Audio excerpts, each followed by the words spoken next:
Muito bom dia a todos, espero que estejam todos bem. Vamos dar aulas de mediação de aprendizagem, nossa segunda aula, voltado aí específica para o público do técnico em segurança do trabalho. Eu me chamo Conrado, sou professor aqui do Senac Araraquara e nós estamos abordando essa parte da mediação de aprendizagem como uma característica da unidade curricular número 11. E sendo assim, né, uma unidade que trabalha com o aprendizado das disciplinas da segurança do trabalho e como o profissional da segurança do trabalho pode ser também ser um mediador, um multiplicador deste conhecimento com seus funcionários. Falando de mediação de aprendizagem, a gente falou na aula passada sobre as etapas de aprendizagem, né, especificamente ali sobre a parte de retenção, a parte de um primeiro contato, né, da memória curta, depois da, de um aprendizado feito com uma memorização mais longa, né? E agora a gente vai falar sobre as dimensões do aprendizado.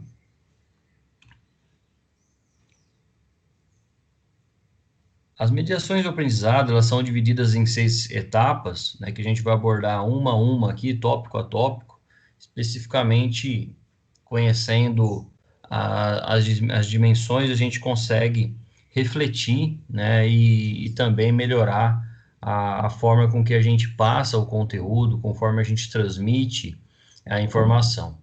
Então, falando sobre as dimensões aí do aprendizado, vamos começar aqui primeiramente pela dimensão holística, né, que é uma dimensão mais abrangente, uma dimensão que, como o próprio nome diz, né, ele aborda características específicas, né, e abrangentes do aprendizado. Quando a gente fala ainda das dimensões, a gente passa aqui para um conhecimento da dimensão tecnológica, né, ou seja, o uso da tecnologia a nosso favor. A gente está passando por esse momento agora, utilizando aí a tecnologia, a internet, os dados móveis. Quando a gente fala sobre as dimensões da tecnologia, a gente também pode buscar nas tendências futuras aí do aprendizado, né? Uma tendência que estava prevista aí para o ano de 2030, né? E foi antecipada devido à situação que a gente está passando, é um conceito de gamificação, ou seja, a utilização de videogames através de jogos da internet, até jogos de computador, para a gente compreender, né, o aprendizado e facilitar a memorização, facilitar o conhecimento daquele determinado assunto. A gente vai falar um pouquinho mais à frente sobre isso. A dimensão instrumental, ou seja, os instrumentos que são utilizados, né, que na segurança do trabalho a gente sabe que a gente tem diversos instrumentos, equipamentos, ferramentas, e quando a gente se prepara, né, a gente domina esses equipamentos, a gente consegue, né, utilizar, né, ali, saber da serventia daqueles equipamentos para utilização no nosso dia a dia. E especificamente na área da segurança do trabalho, esses instrumentos eles têm um fator crucial, né, para uma boa desenvoltura do trabalho técnico em segurança, por exemplo, na realização de um, de um equipamento, né, na utilização de um levantamento de riscos ambientais. A gente tem diversos equipamentos aí, como o dosímetro, o decibilímetro também que é utilizado, o IBUTG, o acelerômetro que vai medir vibração, e temos diversos outros equipamentos, né, como o detector de gases, detector de algum produto químico, né, explosivos. Então, todos esses equipamentos, eles vão auxiliar o profissional da segurança do trabalho para o desenvolvimento, né? E a gente, do desenvolvimento desse laudo, desse PPRA, e quando a gente fala sobre esses instrumentos, a dimensão instrumental é saber utilizar esses equipamentos. A dimensão científica, né? Então a gente tem como base na segurança do trabalho as normas regulamentadoras, mas também a gente conhece um pouco da área médica, a gente conhece também um pouco da área fisiológica, né, que é o funcionamento do corpo. A gente domina também algumas partes em relação a primeiros socorros. Então, na segurança do trabalho, a dimensão científica ela é fundamental para um bom exercício da profissão. A dimensão moral e filosófica, né? Existe um debate grande, né, do que entre moral e ética. A ética ela é mais ligado às características filosóficas, mas agir com moral e agir com filosofia, né, ou agir com ética, são, são características de um bom profissional, são valores de um bom profissional. Eu já cheguei a ver reportagens, né, de técnicos de segurança do trabalho que vendiam certificados, que vendiam laudos, e programas de prevenção, justamente para se perpetuar ali no mercado, para conseguir sair à frente, para conseguir não, não, não, não sendo justo, né, com a profissão, né, e aí, obviamente, que não existe ética e moral alguma. Por isso que a gente trabalha tanto os valores da profissão com os nossos alunos. E na sequência aqui a gente tem a dimensão psicológica também do aprendizado, que é a capacidade, né, que nós temos ali de compreender a psique humana, né, a alma ali que a gente considera, né, na psicologia, como que o ser humano ele se comporta mediante determinadas situações, e no aprendizado não é diferente, né? Como que a gente consegue compreender e fixar isso com o nosso psicológico. Então, falando da mediação de aprendizagem, nós temos 6 aqui, a gente vai citar elas uma a uma, mas eu gostaria que vocês compreendessem essa relação com os profissionais da segurança do trabalho. Inicialmente, vamos começar aqui pela dimensão moral e filosófica, né, que é entender e absorver os valores e atitudes transcendentais fundamentais para a construção de um mundo melhor, né, um mundo mais justo. E a compreensão nossa, enquanto profissionais da segurança do trabalho, está ali em melhorar o mundo. Se a gente for fazer um debate mais aprofundado aqui, obviamente que ninguém pretende, né, utilizar a profissão como algo maléfico à sociedade. Todo mundo procura uma profissão, procura um, um estudo, procura melhorar de vida, justamente para melhorar o mundo também. A gente sabe o nosso papel, a gente sabe da nossa relevância. Entretanto, quando a gente fala em melhorar o mundo, melhorar as condições de trabalho para todos os trabalhadores, isso não é algo muito fácil, tão simples igual está nos manuais aí da segurança do trabalho. Vocês terão que desenvolver bastante persistência, bastante senso de urgência com essas relações e, obviamente, como todas as profissões, bastante flexibilidade. Afinal de contas, o técnico de segurança ele não pode ser rígido nesses aspectos, pois muitas situações não dependem única e exclusivamente do profissional de segurança do trabalho. Dependerá de financeiro, dependerá de vontade daquela empresa, dependerá naturalmente da relação, né, com que ele desenvolve o seu trabalho, mas o profissional de segurança do trabalho, durante o ensino, ele deve buscar ensinar a segurança do trabalho para os seus funcionários, ou se for o caso, se ele for trabalhar com treinamento para informar ali os, os seus alunos, né, a complexidade que é a segurança do trabalho. Né? Então, entender e absorver os valores e atitudes da segurança do trabalho aí, que transcendem, né, e são fundamentais para que haja a segurança, a saúde de todos os envolvidos naquele processo.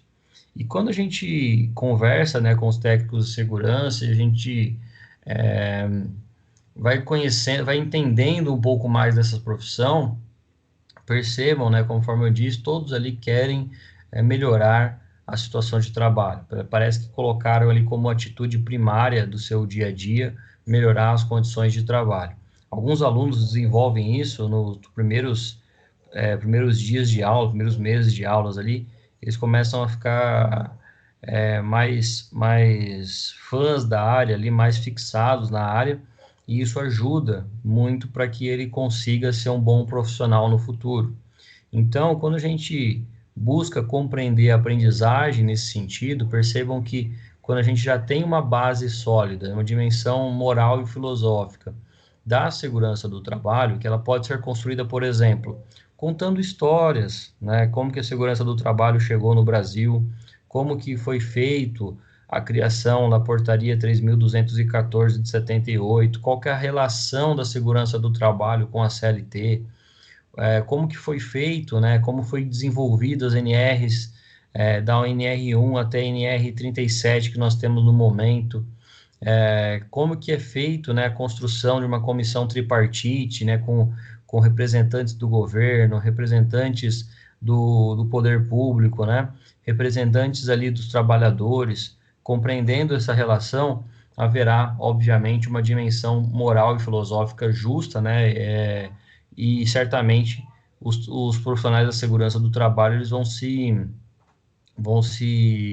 vão gostar mais daquela atividade e naturalmente quando a gente pega e utiliza esse tempo ao nosso favor, a gente consegue trazer, né, os profissionais para nossa área, né, as pessoas para nossa área.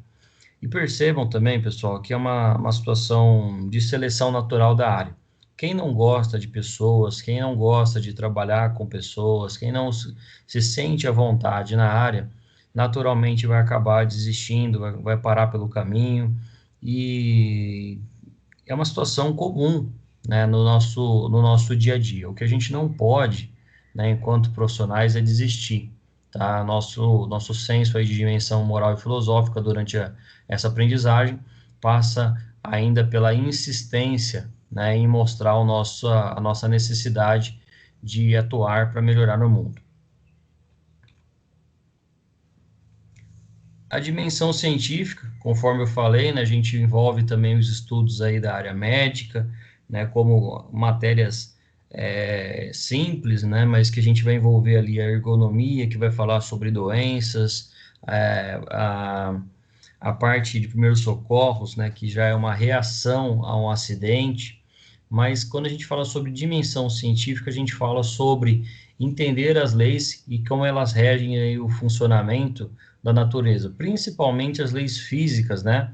Porque o ruído, o calor, o frio, porque eles fazem mal para o ser humano, né? A gente precisa também compreender as leis, né? Ou naturalmente aí as nossas regras básicas aí de funcionamento do corpo humano, né? As teorias principalmente do corpo humano e explicar o mundo, né? Então a gente tem que, enquanto profissionais da segurança, explicar o porquê, né, algumas leis da segurança do trabalho, algumas regras da segurança do trabalho são usadas. Vou dar um exemplo bem banal para vocês. Por que que um trabalhador deve utilizar protetor auricular? Primeiramente, né, a gente vai falar dos princípios legais e morais, conforme a gente viu aqui, que fala sobre a área filosófica. Primeiramente, é lei, né? A lei ela não se discute, ela se cumpre. Nós temos uma lei que fala especificamente na NR6 sobre o uso do EPI, nós temos artigos específicos da CLT falando sobre o uso do EPI, de uma obrigatoriedade do trabalhador em fazer esse uso. Na sequência, a gente insiste que a dimensão científica, né, vai abordar aqui essa lei. Se o trabalhador não usar um EPI, por exemplo, o abafador ou o plug auricular, tanto o plug como o abafador, se o trabalhador não fizer uso, as leis ali que envolvem o ruído vão caracterizar uma perda auditiva aquele trabalhador. Então, por uma insistência, né, percebam que a gente poderia ter parado ali na dimensão moral e filosófica, falando simplesmente que era lei e se cumprir. Mas a gente, por um princípio de segurança, trabalhando inclusive com o conceito de redundância, né, é sempre um artifício a mais, né, para a gente conseguir desenvolver o nosso trabalho. A gente busca ali se consolidar com a dimensão científica. Então, explica para o trabalhador a necessidade de fazer o uso do EPI, né? Vou dar o caso aqui, a gente está usando como exemplo o abafador, o plug. Se caso o profissional ele não queira fazer o uso, a gente precisa explicar os malefícios para aquele indivíduo, para aquele trabalhador. Às vezes, ele não tem o conhecimento, né, que nós temos, que nós desenvolvemos, e que a gente tem o papel, né, de multiplicar, de levar para frente.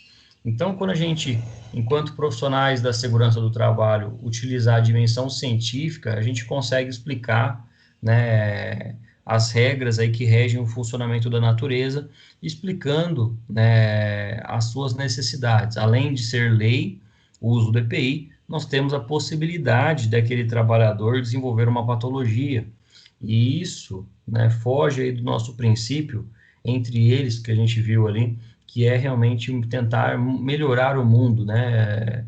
Então, para melhorar, a gente precisa explicar também para o trabalhador que ele não está sozinho no mundo, que outras pessoas dependem dele. A gente tem que, não digo que é um apelo, mas a gente tem que buscar até envolver o psicológico do trabalhador nesse sentido, que pessoas dependem dele, né? Ele provavelmente ali é alguém que a família vai sentir falta, é alguém que faz diferença na vida de outras pessoas. Então a gente tem que buscar essa parte psicológica que a gente vai abordar um pouquinho mais à frente, para que o trabalhador se envolva mais com a segurança do trabalho, melhorando o nosso trabalho, né? E certamente o deles também.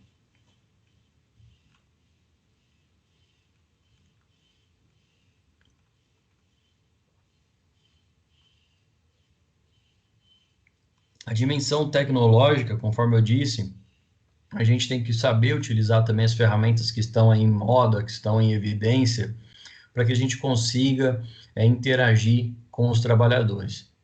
Se vocês pegarem nos últimos meses, né, a gente teve uma ascensão, né, de buscas nos mecanismos de internet, né, os sites Google, as ferramentas de pesquisas no próprio YouTube, começaram a ter um certo crescimento. Só para vocês terem uma ideia, eu vi uma reportagem esses dias que falava que em média de 800% aumentou as pesquisas pela internet, né? Obviamente, afinal de contas, a gente não está conseguindo ir numa biblioteca, a gente não está conseguindo se reunir presencialmente, né? Entretanto, percebam que a tecnologia ela não substitui o papel do profissional da segurança do trabalho. Por mais que a gente tenha aplicativos hoje aí nas lojas de aplicativos de celular, que você pode baixar uma NR completa, você pode baixar um, algum aplicativo que fala sobre segurança do trabalho, não substitui a presença do profissional da segurança do trabalho, porque ele vai precisar ter uma desenvoltura, que a gente vai ver ali no aspecto psicológico, né? De envolver os demais profissionais. A tecnologia não faz isso. A tecnologia ela não substitui o ser humano. Ela deve ser utilizada como uma ferramenta para que nós possamos aí modificar o mundo, conhecendo as formas de intervir no mundo, modificando, otimizando as suas possibilidades e finalidades. Então, se você, profissional da segurança, pretende, né, trabalhar, por exemplo, com treinamentos, pretende trabalhar com a qualificação e a formação de profissionais, ou que pretende trabalhar numa empresa, né, buscando ali um papel, né, o seu desenvolvimento de trabalho dentro do SESMIT, você, enquanto profissional da segurança, precisa também utilizar a tecnologia a seu favor. A gente deu exemplos aí na aula de CIPA, né, da realização de uma reunião, de uma eleição que é feita com cédulas. A gente pode desenvolver também uma tecnologia para que essa reunião, essa eleição seja feita pela internet, que seja feita por uso de tecnologia. É só a gente se conhecer e dominar a área para a gente conseguir multiplicar esse conhecimento. Então, quando a gente fala sobre a dimensão tecnológica, o profissional de segurança do trabalho também precisa se atualizar constantemente, não vale mais só os cursos de Word, de Excel, PowerPoint, internet, ele vai precisar dominar outras áreas. E não sou eu que estou dizendo isso, é o mercado que está exigindo cada dia mais. Além das questões aí que as empresas elas exigem, né, de um bom trabalhador, né, as características, as habilidades de um trabalhador da segurança do trabalho, um técnico de segurança do trabalho vai precisar desenvolver outras ferramentas tecnológicas. Por exemplo, se vocês estivessem hoje trabalhando numa empresa, e a empresa ela não está permitindo, né, a presença de demais trabalhadores da área administrativa, estão fazendo aí o famoso home office. Como que o técnico de segurança do trabalho vai realizar a sua parte bem desenvolvida sem o uso da tecnologia. Ele poderia, né, obviamente, trabalhar presencialmente, né, mas evitando contato, evitando aglomerações, e quando ele for realizar o trabalho dele de prevenção, ele pode utilizar perfeitamente o uso da tecnologia, né, através de vídeos, através de, de mensagens, ele pode utilizar a tecnologia a seu favor, ele deve utilizar. Então, se a gente for tirar algo bom de tudo isso que a gente está passando, os profissionais da segurança do trabalho precisam sair de uma zona de conforto para entrar aí na área tecnológica e se desenvolver e melhorar a forma com que ele realiza a prevenção. Percebam aqui no YouTube que essa aula vai estar gravada aqui, a quantidade de profissionais da segurança do trabalho que começaram a colocar vídeos nas suas plataformas. Então, isso consegue, né, obviamente, aumentar a forma de aprendizagem, consegue ampliar o conhecimento dos demais na área de aprendizagem, e é uma forma que o técnico de segurança consegue modificar o mundo através da tecnologia. Percebam que não vai ser substituto do ser humano, a tecnologia não vai substituir o técnico em segurança, por mais que hoje existam máquinas de EPI, existam máquinas ali e equipamentos que são utilizados, né, para a segurança do trabalho, mas o equipamento ele não vai sozinho no ambiente, faz a medição e volta e elabora o laudo, né? Precisa de um ser humano, precisa de um profissional. E esse profissional ele precisa usar a tecnologia ao seu favor. Nós temos ainda a dimensão psicológica, né? E aqui eu preciso fazer uma narrativa um pouco mais abrangente para vocês entenderem, né, o que é psicologia e o porquê que a gente utiliza a psicologia na aprendizagem, né? Primeiramente, a gente precisa entender que a psicologia ela não anda sem a aprendizagem, e a aprendizagem não anda sem a psicologia. Se a gente for pegar ali para conhecer a psicologia e o desenvolvimento, né, psicomotor de uma criança, principalmente, a gente vai precisar conhecer o comportamento e também o estudo científico da mente. Então, é uma discussão bem abrangente, é um assunto bem abrangente que eu instruo aí que vocês procurem conhecer um pouquinho mais, porque quando a gente nasce, né, a gente geralmente vai aprendendo, né, através de observações. A gente vai olhando nosso pai, a nossa mãe, nossos tios, irmãos, a gente consegue olhar e fazer o que eles estão fazendo, né? A gente vai se desenvolvendo através dos seus exemplos. Na segurança do trabalho acontece a mesma coisa. Entretanto, que muda, né, obviamente, ali é a idade do indivíduo, né? Um recém-chegado ali na empresa, né, um estagiário que veio lá do Senai, por exemplo, né, com seus 16, 17 anos, ele está adentrando a uma empresa que temos ali trabalhadores com 50, 55, 60 anos, que estão na empresa há 20, 30 anos, e eles desenvolvem o seu método de trabalho. Esses adolescentes, essas crianças que estão entrando ali no mercado de trabalho, que estão entrando no primeiro momento, se eles tiverem exemplos positivos, né, se eles tiverem ali se eles tiverem uma positividade, né, bons exemplos, eles vão ser bons trabalhadores, eles vão cumprir as normas regulamentares que a gente exige tanto dos trabalhadores. Agora, se eles negligenciam o trabalho, se eles realizam atitudes imprudentes, se eles agem, né, se os trabalhadores agem com imperícia, certamente os estagiários que estão ainda entrando na empresa, ou os trabalhadores que foram recém-contratados, eles vão certamente ser mau exemplos para os demais, né? Então, esses trabalhadores, a gente precisa compreender que cada um que entra numa empresa demora um certo tempo para desenvolver uma maturidade, mas a segurança do trabalho, através de regras, padrões, através de procedimentos, vão cercar esse trabalhador e a sua dimensão psicológica para melhorá-lo enquanto ser humano. Percebam aí, não sei se porventura alguém já atuou na área, né, ou em alguma área específica, e depois que começou a fazer o técnico de segurança do trabalho, começou a refletir sobre os seus atos e começou naturalmente a melhorá-lo. Afinal de contas, ele sabe hoje o que é certo e o que é errado na segurança do trabalho. Então, se porventura você subir ali a 2 metros de altura sem nenhuma segurança, você pode continuar fazendo errado hoje, mas você sabe hoje, você não pode alegar que você não sabia que você, acima de 2 metros de altura, já não é trabalho em altura. Então, você precisa de um respaldo para te proteger, né? Seja através de um trava-queda, seja através de um andaime, né? Que ele vai te proteger de certa forma, que não haja uma queda. Então, quando a gente fala em melhorar a psicologia, a gente melhora o ser humano.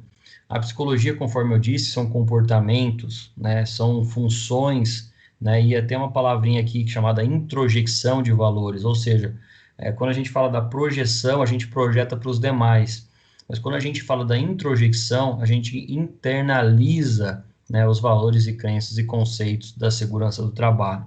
Então, numa dimensão psicológica, os valores e crenças e conceitos da segurança, eles são colocados, né, dentro da mente, dentro da percepção, né, principalmente durante o aprendizado, para que os trabalhadores comecem a utilizar esses valores, essas crenças e os conceitos que são passados.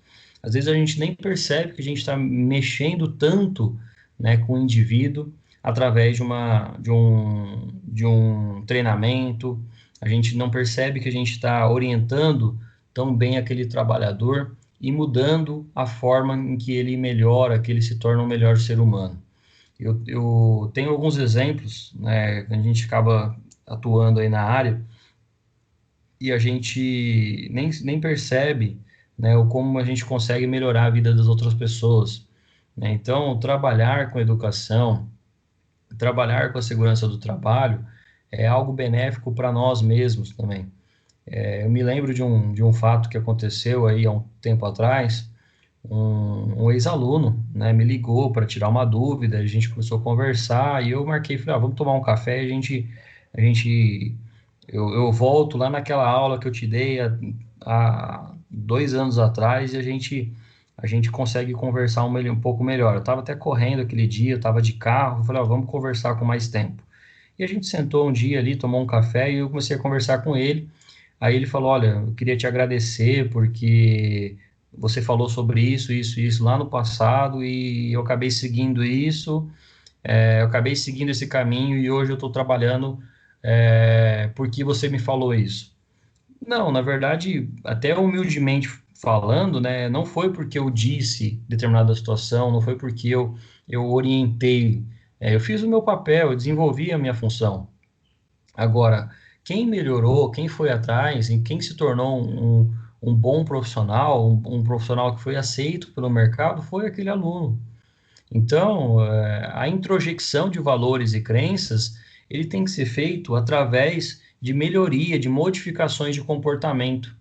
Então, percebam, pessoal, que é algo que pode nos frustrar enquanto profissionais, tá? Então, por exemplo, a gente está no momento de pandemia, ou a gente está no momento de isolamento social. Se algumas pessoas não querem participar da aula, se algumas pessoas não se desenvolvem, não querem participar, a gente não pode fazer muita coisa, né? Eles precisam melhorar os seus comportamentos, modificá-los acima de tudo, para que eles consigam receber valores e crenças e conceitos da segurança do trabalho.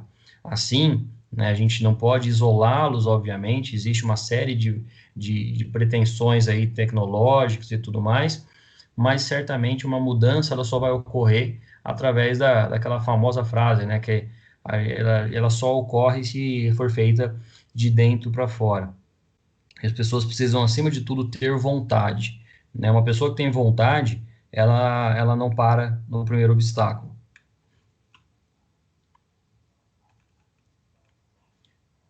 A dimensão holística, né? Quando a gente fala sobre holística, é uma palavra que não é muito comum a gente utilizar no nosso dia a dia, mas a holística, ela fala sobre dimensão, fala sobre amplitude, fala sobre aumento, né? E a holística, ela tem várias definições aí no vocabulário, né, no nosso português, mas o holismo, né, que a gente utiliza aqui na segurança do trabalho, ela tem a ver como todo, né, ou inteiro, tá bom?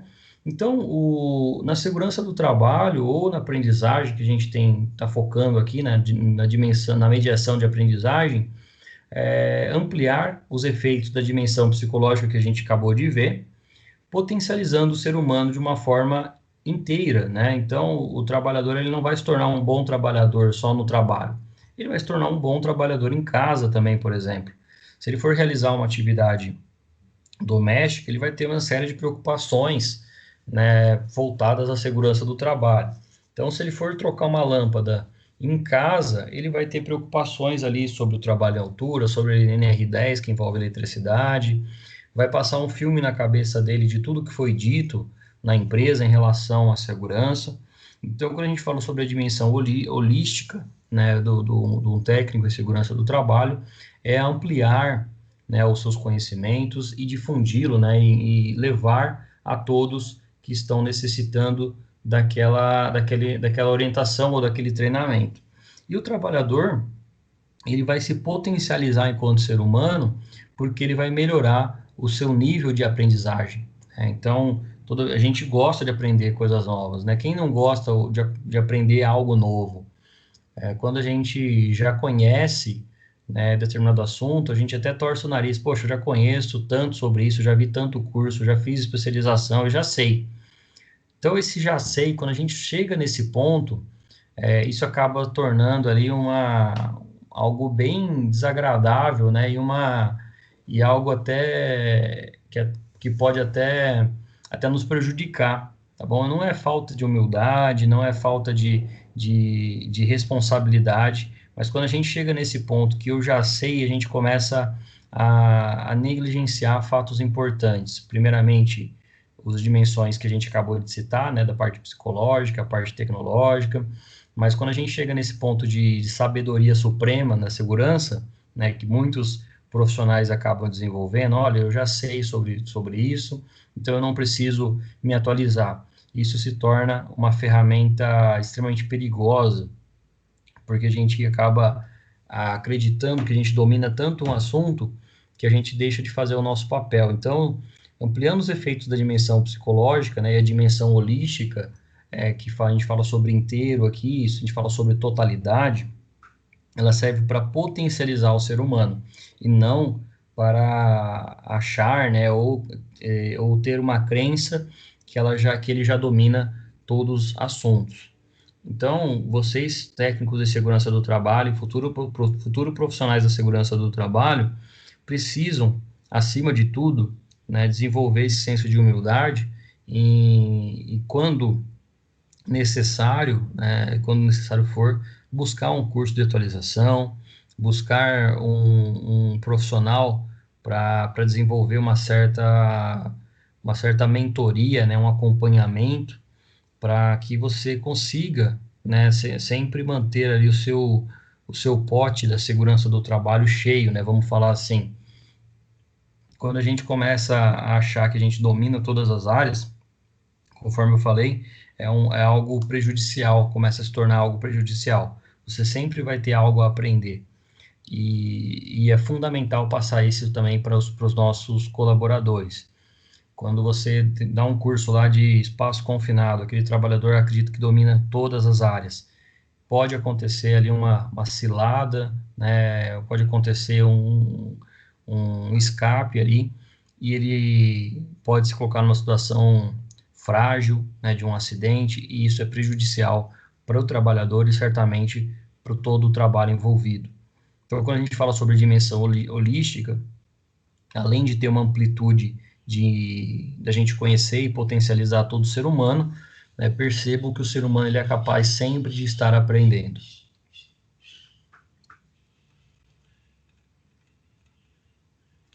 A gente fala sobre a dimensão instrumental, nós levamos em consideração ainda, né, que nós temos muitos instrumentos, conforme a gente falou no começo da aula, né? Vamos lembrar aqui, elencar alguns instrumentos. Para medir ruído, eu tenho o dosímetro, né, que ele serve como base para as medições específicas de PPRA, LTCAT. A gente pode usar o decibelímetro também para uma medição pontual, mas ele não tem um valor significativo, científico, né, maior. A gente tem lá, por exemplo, o IBUTG, que vai medir temperatura, né, e vai dar um senso também de umidade relativa do ar. Nós temos ainda nós temos o acelerômetro, que vai medir as vibrações, seja de corpo inteiro ou de mãos e braços. Nós temos ainda, né, o luxímetro, que vai medir o iluminamento, né, que é o índice de luminância naquele ambiente. Nós temos ainda as bombas, né, de gravitrométricas, né, que servem ali para medir relações que nós temos nos espaços confinados, por exemplo, e por aí vai. Todos esses instrumentos que a gente viu na aula presencial, elas servem para a gente conhecer esses instrumentos. Então, conhecer é uma coisa, saber do que se trata. Agora, utilizá-lo, né, e conseguir utilizá-lo na segurança do trabalho é outra coisa, é uma outra situação. Eu posso saber, por exemplo, como é que funciona um carro, mas se eu não tiver habilitação, não vai ter uma serventia muito grande. Então, se eu sei, por exemplo, como utilizo um dosímetro, eu tenho que saber ali a programação, como captar ali o ruído, quantas horas eu tenho que colocar em exposição, tudo isso é metodologia. Mas o que eu vou fazer depois do resultado é isso que vai caracterizar um bom profissional, né? A utilização daquele instrumento. A gente fala de um chefe de cozinha lá, um cozinheiro. Ele muito provavelmente já queimou o arroz alguma vez, já deixou passar determinado ponto da carne. Ele aprendeu através dos erros. O profissional de segurança também não é diferente. Ele vai precisar aprender através dos erros. Então, ele vai precisar conhecer os equipamentos, vai precisar fazer as medições, e as primeiras medições certamente elas vão ter falhas, mas isso é natural, é um processo de aprendizagem. E quando a gente fala sobre a dimensão instrumental na segurança do trabalho, percebam que a gente tem diversos instrumentos e a gente também tem algumas informações desencontradas. As próprias NRs não dão uma base de como utilizar o equipamento. Ela fala simplesmente que existe aquele risco. E aí a gente se apoia em instrumentos que são criados para outras áreas, né, para que a gente utilize. Por exemplo, os equipamentos, né, de ruído, de vibração, eles são emprestados da engenharia, seja da engenharia elétrica, seja da engenharia acústica. A gente utiliza esses padrões, né, esses equipamentos, que não foram desenvolvidos únicos, exclusivamente para a segurança do trabalho. Então, quando a gente fala sobre a dimensão instrumental, a gente garante a continuidade do processo e do autoaperfeiçoamento do ser humano. Então, percebam que, por exemplo, eu vou dar uma marca aí de um instrumento, nós temos a Instruterm, que é uma fabricante, e também ali uma vendedora desses equipamentos. Esses equipamentos, a gente sabe que eles são garantidos, né, pela sua fábrica, que eles têm ali uma certa garantia, né, até manuais e tudo mais. Entretanto, a gente precisa saber como é que ela funciona, né, e o que eu vou fazer depois com esse valor encontrado. Então, eu uso lá um dosímetro, ele pega ali uma situação de 108 decibéis. Primeiramente, vamos lembrar que a gente tem uma base científica por trás disso, que existe uma norma, o anexo 1 da NR15, que fala de ruído, que existe uma relação em não colocar o trabalhador sem proteção nesse ambiente, porque há uma consequência de uma perda auditiva, conforme a gente viu lá na dimensão, na dimensão psicológica, e nós vimos também conhecer na dimensão científica que pode ocasionar uma perda auditiva, mas o que eu vou fazer depois de encontrar essa medição?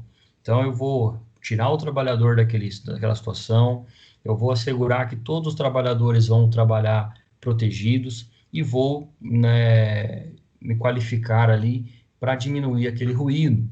Se eu não conseguir fazer isso através dos meus próprios esforços, eu preciso buscar outras pessoas, buscar outras empresas para que eles trabalhem ali, para que consiga diminuir o ruído, né, de 108 para 100, de 100 para 90, para que haja, né, uma progressão, uma diminuição desse ruído. Então, quando a gente fala em dimensões instrumentais, percebam que não é o simples fato de você comprar um equipamento ou simplesmente utilizá-lo. Você precisa, enquanto profissional de segurança, garantir a continuidade do processo. Não é lá fazer uma medição, entregar um laudo, virar as costas e ir embora. O que a gente vê hoje muito no mercado, né, de trabalho, e os mercados, o profissional faz esse papel, ele faz a medição, dá o laudo, né, ele assina um documento e ele não se preocupa com a continuidade do processo. Então, falta um pouco desse aprendizado, né, de aprender com essa relação. Então, toda entrega de um documento, todo treinamento que ele é ministrado, ele deve ter um acompanhamento para que haja um processo para observar o autoaperfeiçoamento do ser humano. Então, eu sei que não é tão simples, né, igual eu estou falando aqui. Às vezes, numa consultoria pontual, o técnico de segurança vai ali, dá um treinamento e depois ele fica 10 anos sem ser chamado para ir naquela empresa novamente. Pode acontecer essa situação. Então, a gente não consegue acompanhar. Mas se você trabalha naquela empresa, se você está todo dia naquele ambiente, eu preciso, obviamente, ali buscar um autoaperfeiçoamento e buscar também garantir uma continuidade no processo. Após identificar uma situação de risco através do uso de um instrumento, o que eu vou fazer com esse risco? Né? Eu vou deixar ele ali, eu já classifiquei, então eu já conheço o meu problema. Né? Então, se a gente for agir por etapas, depois da antecipação, da classificação de risco, eu preciso garantir a melhora daquele processo. E o que é mediar a aprendizagem? Né? Então, eu falei da gamificação para vocês. Isso aqui são situações, né, específicas. Eu estou trazendo aqui 3 tipos de jogos, e depois eu vou mandar para vocês o link aí no grupo do WhatsApp para vocês, que são jogos de tabuleiro, né? Então, lembra antigamente que a gente brincava de War, Banco Imobiliário, né, Jogo da Vida, tantos jogos que a gente tinha no nosso dia a dia aí, nossa adolescência, né, a gente foi utilizando esses jogos, e esses jogos hoje eles são até meio esquecidos, né, nas prateleiras aí das lojas que vendem brinquedos. Obviamente uma criança vai querer brinquedos, quanto mais barulho fizer, quanto mais luzes tiver, quanto mais pilha tiver, a criança vai querer aquele brinquedo. Dificilmente ele vai querer os jogos de tabuleiro. E o que ocorre hoje, né, que já é uma introdução para a próxima aula que nós vamos ter de aprendizagem, é conhecer o que a gente chama de andragogia, que é, que é a ciência que está por trás ali do ensino dos adultos. Né? A pedagogia, ela atua com o ensino das crianças, né? Que pedagogia ou pedagogo, né, vem da palavra ali que você estuda a educação das crianças, e a andragogia, ela já estuda a educação dos adultos. Como a gente atua na segurança do trabalho, basicamente com um público-alvo ali, 90%, 95% são adultos, né, jovens adultos, adolescentes. Dificilmente a gente vai trabalhar com crianças, né, a não ser que você tenha ali uma empresa e essa empresa realiza um trabalho voluntário, às vezes, de acidentes de trabalho em casa, acidentes domésticos, acidente no trânsito. Você vai trabalhar diretamente com adultos, e os técnicos de segurança vão trabalhar diretamente com adultos. Então, mediar a aprendizagem, ela coloca-se, né, de um modo intencional entre o objeto de conhecimento e o aluno, modificando, alterando e organizando e enfatizando principalmente as dimensões que a gente abordou, as dimensões psicológicas, filosóficas, tecnológicas, instrumentais, as dimensões que a gente viu ao longo dessa aula. E principalmente mediar a aprendizagem são transformar estímulos que vêm de um determinado objeto para que o aluno, né, tire as suas próprias conclusões. Então, quando a gente pega um jogo aqui, ó, permissão de trabalho, é um jogo, né, que é abordado aí por uma determinada empresa e uma determinada profissional, que ela criou situações, né, que o próprio funcionário vai criar a sua permissão de trabalho. E ao pegar uma situação específica, né, como a utilização de um andaime, a utilização de uma serra circular, de um espaço confinado, essa permissão de jogo, essa permissão de trabalho, cria situações que não são reais, mas que utilizam como base uma teoria de um jogo para que ele permita, né, para que ele utilize essa permissão de trabalho no seu dia a dia. Nós temos lá o segurança em ação, né, que aqui ele pega o dia a dia de um profissional de segurança do trabalho e coloca, né, para que o próprio funcionário, o próprio trabalhador realize essas funções para observar e para dar importância maior ao dia a dia de um técnico de segurança. E nós temos lá o LOTO, né, o Logout Tagout, que também é chamado de bloqueio de segurança ou bloqueio de energia. Então, a gente viu isso lá na NR12, mas se a gente pegar situações práticas, né, situações de gamificação, que essa palavra que eu disse, não tem uma tradução ainda para o português, mas basicamente é usar jogos para que haja uma melhoria intencional, né, no nosso trabalho. Então, mediar a aprendizagem é utilizar tudo que você tem em mãos para modificar, alterar, organizar e enfatizar o conhecimento e o aluno, né, no caso aqui, o trabalhador, transformando estímulos de um determinado objeto, ou seja, através do jogo, para que o aluno, o funcionário, o colaborador tire as suas próprias conclusões. Então, mediar a aprendizagem passa por várias etapas e a gente, enquanto profissionais da segurança do trabalho, nós temos que buscar, acima de tudo, não simplesmente agir como os nossos professores agíamos com a gente lá no início dos nossos estudos. A gente pode utilizar informações, a gente pode utilizar exemplos, mas percebam que cada um vai desenvolver um método específico de aprendizagem. O que significa mediar a aprendizagem? Nós temos pré-condições para que a aprendizagem ocorra. Primeiramente, a gente precisa conhecer o papel dos discentes e o papel dos docentes.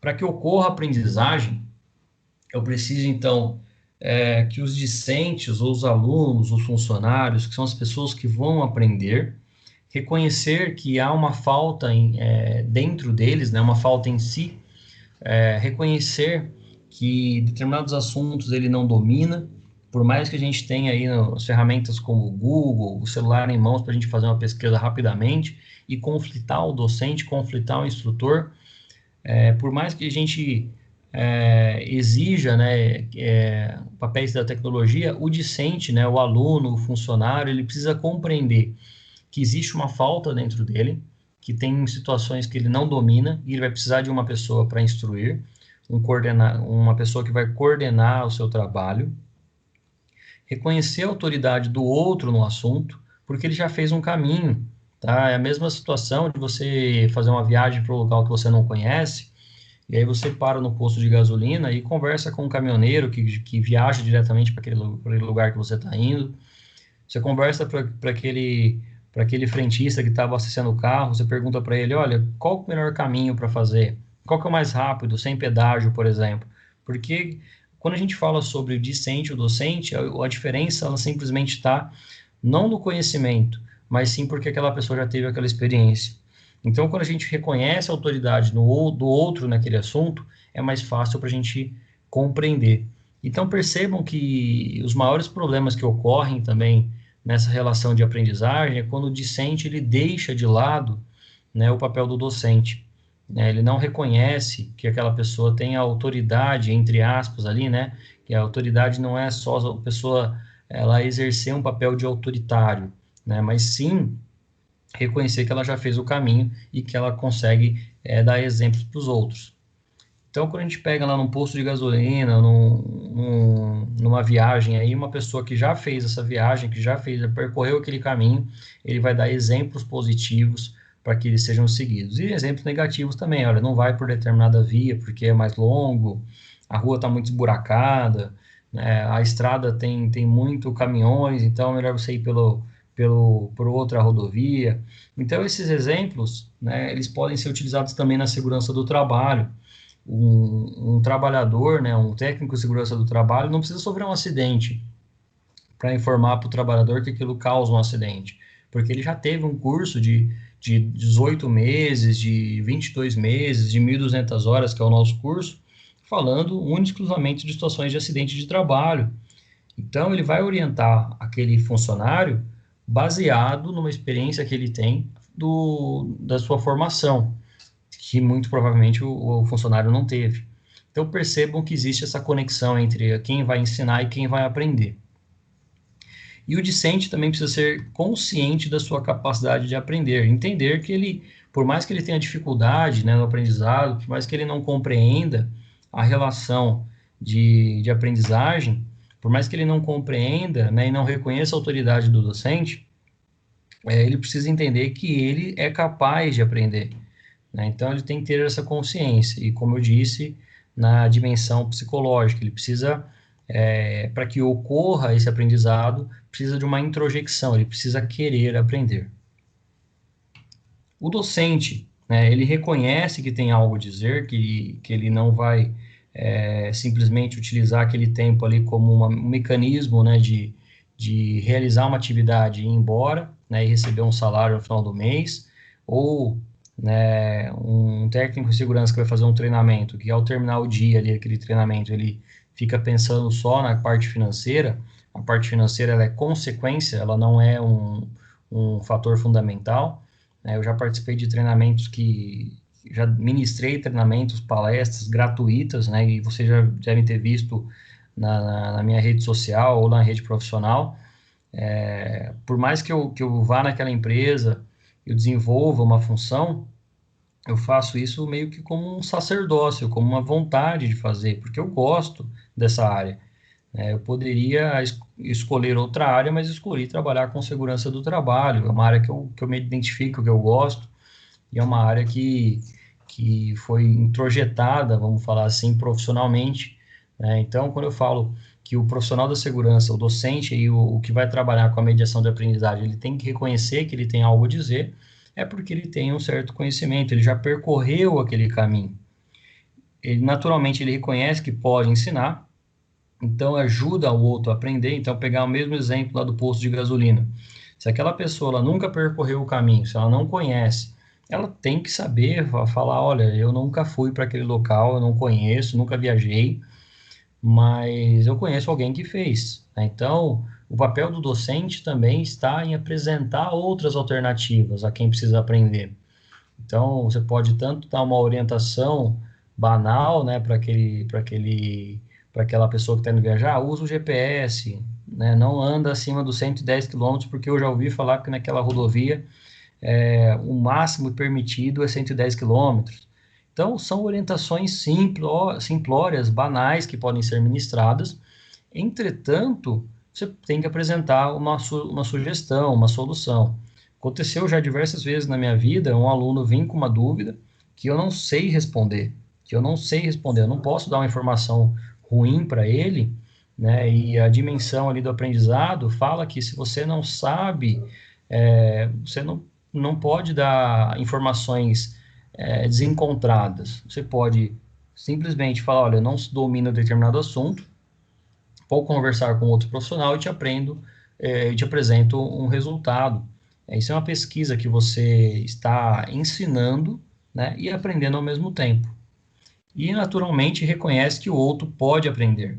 Então, antigamente nós tínhamos situações, principalmente nas graduações, que os professores ficavam em cima de palcos, né, palquinhos ali, em locais acima, né, dos alunos, olhando, né, basicamente eles ali numa altura, né, maior do que os alunos. Isso era uma forma, né, de, de, de naturalmente, de incomodar os alunos, né? Isso certamente incomodava os alunos, né? Às vezes que nem de maneira intuitiva, às vezes nem percebiam isso, mas isso incomodava.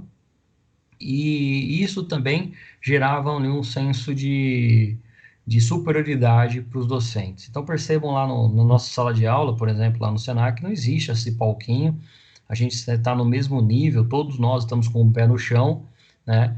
E a gente permite, né, a interação entre docente e discente, né, aluno e professor. E essa relação, ela serve como base tanto no aprendizado de um como no aprendizado de outro. E vocês, futuramente, enquanto técnico de segurança, precisam aprender com os trabalhadores. Vocês vão aprender muito com os trabalhadores. né? Talvez vocês vão ensinar menos do que vão aprender, tá? Então, percebam que essa relação de docente e discente, ela serve para que um tenha algo a aprender e o outro tenha algo a ensinar. Então, quando a gente fala sobre a produção do conhecimento, né, a gente naturalmente desenvolve, às vezes, uma característica como professor, você, como técnico de segurança, vai desenvolver uma característica de professor, principalmente nos treinamentos. Você vai informar os alunos, né, os funcionários, e você também vai desenvolver o conhecimento. Então, percebam que é uma via aqui, né, ó, de três conexões e de duas vias, né? Tanto o professor vai aprender com o aluno vai aprender com o professor. O professor vai produzir conhecimento e esse conhecimento vai voltar para o professor. E o conhecimento vai vir ali para o aluno, vai vir para o funcionário, né, ou para as pessoas que estão aprendendo, e esse vai produzir conhecimento futuramente também. A mediação, né, ela vai ocorrer em três características, né? O professor vai utilizar exposição, contextualização, definição, explicação e todas essas outras ferramentas que vão servir como base para produzir o conhecimento. Isso é chamado de mediação didática. Aquela pessoa tem uma didática melhor para explicar. Ela expõe, ela contextualiza, ela dá exemplos melhores para entender, para que aquela pessoa, para aquele funcionário, para aquele aluno aprenda. A mediação cognitiva, né, ela passa por etapas de tradução, relacionamento, memorização, ampliações e organizações. Então, a mediação cognitiva, ela já atua naquela parte da dimensão psicológica, né, que a gente precisa de um tempo para aprender, para memorizar, para raciocinar e, naturalmente, relacionar o que eu estou aprendendo com o que eu vou utilizar no meu dia a dia. E a minha mediação relacional, né? O professor precisa encorajar, ele precisa incentivar, ele precisa desafiar e não simplesmente produzir a didática e ir embora, né? E o aluno também, ali no caso, o discente, ele aconselha, ele escuta, ele supervisiona também a atuação do professor. Em alguns casos, ele até desafia, né? E o que mais ocorre, ele desafia o professor, o técnico de segurança, né? O funcionário ele vai desafiar, mas de uma perspectiva relacional. Às vezes você vai, enquanto técnico de segurança, em passar um determinado conteúdo, passar um determinado treinamento, né? Um treinamento, por exemplo, de manuseio de carga, e aquela pessoa ela vai realizar errado na prática. Não é o momento, né, de você jogar tudo pelos ares e falar assim, eu não ensino mais. Né? Isso antigamente acontecia quando a gente era criança, né? A gente não queria se relacionar com uma outra criança que não fazia o que a gente queria, né? Então, principalmente quando você tinha ali a bola ali, você era o dono da bola e a gente ia jogar no campinho ali, ia jogar, e aí um coleguinha, se eu fazia um gol, você pegava a bola e falava, não, eu vou embora para casa, não vou jogar mais. Isso é porque a gente não tinha uma maturidade, né, de relacionamento. Hoje, quando a gente fala da maturidade relacional, ela ocorre porque existe uma relação de desafio entre o docente e o discente, entre o técnico de segurança do trabalho e o funcionário que vai aprender. Então, percebam que existe uma relação, uma conexão entre essas áreas, por conhecimento, aluno, tá? Se vocês quiserem substituir aqui o professor pelo técnico de segurança do trabalho, não tem problema, e o aluno aqui pelo funcionário também não tem problema. Sendo assim, encerramos mais uma aula, né, em formato remoto. Agradeço a todos que acompanharam essa gravação, agradeço a vocês que estão assistindo essa aula aqui pelo YouTube. Eu peço aí que, se tiver alguma dúvida, um questionamento, entre em contato comigo pelo e-mail. Mandem também um WhatsApp para mim, estou no grupo da sala de vocês, tá bem? Um abraço a todos e até a próxima aula.